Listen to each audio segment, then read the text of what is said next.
This is an apology from myself to Thunderfoot and other YouTube users. I confirm that the contents of this apology are true and accurate. My username on YouTube is Venomfangx. As many of you may know, there has been a dispute between Thunderfoot and myself over the past few weeks. We have resolved that dispute, and as part of the resolution, I am here to express my regret for the misuse of the Digital Millennium Copyright Act to serve takedown notices in relation to a number of Thunderfoot's videos on YouTube. In return, Thunderfoot has agreed not to pursue legal action against me or report me to YouTube. I now realize that I should have sought legal advice before acting. When I served the notices, I did not have a clear understanding of what I was doing or the potential consequences of my actions. I now understand that the Digital Millennium Copyright Act, or DMCA for short, is a U.S. copyright law. A DMCA takedown notice is filed under penalty of perjury, and filing a malicious or knowingly false claim of infringement is a criminal act in the United States. If you serve a malicious or false DMCA notice on someone, then that person has the right to pursue civil action, which enables them to recover damages and legal fees. These are potential legal consequences of misrepresentations in a DMCA takedown notice. Filing a DMCA is a legal right, but it is inadvisable, as this apology demonstrates, to file one without first knowing what you're doing. Further, YouTube states that misrepresentations in a takedown notice is a breach of its terms of service, which can lead to the termination of your account. The DMCA takedown notices that I filed against Thunderfoot were enforced by YouTube on the 8th of September 2008, and the videos that I had lodged these notices against were removed. As a result of Thunderfoot's counter notices and the fact that I did not take legal action against him, the videos were reinstated on the 1st of October 2008.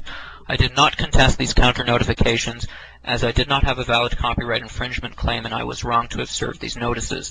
I accept that I deliberately and repeatedly lied to cover up my wrongdoings, both in emails to Thunderfoot and in my videos. I apologize for lying to Thunderfoot and to all of those whom I have deceived. On the 15th of September, I posted a video in which I alleged that Thunderfoot had committed blackmail. I made this allegation without having taken legal advice. I now accept that I was wrong to have made this allegation, that it was and is totally without legal merit. Again, for this I apologize to Thunderfoot. On the 17th of September, I speculated that Thunderfoot had maliciously disseminated my personal information, and that this action might result in the death of myself or my family.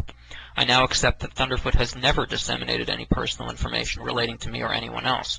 Further, I accept that it would have been impossible for him to have done so, as he's only ever received my first and my last name from YouTube, and that he intentionally did not request any further details.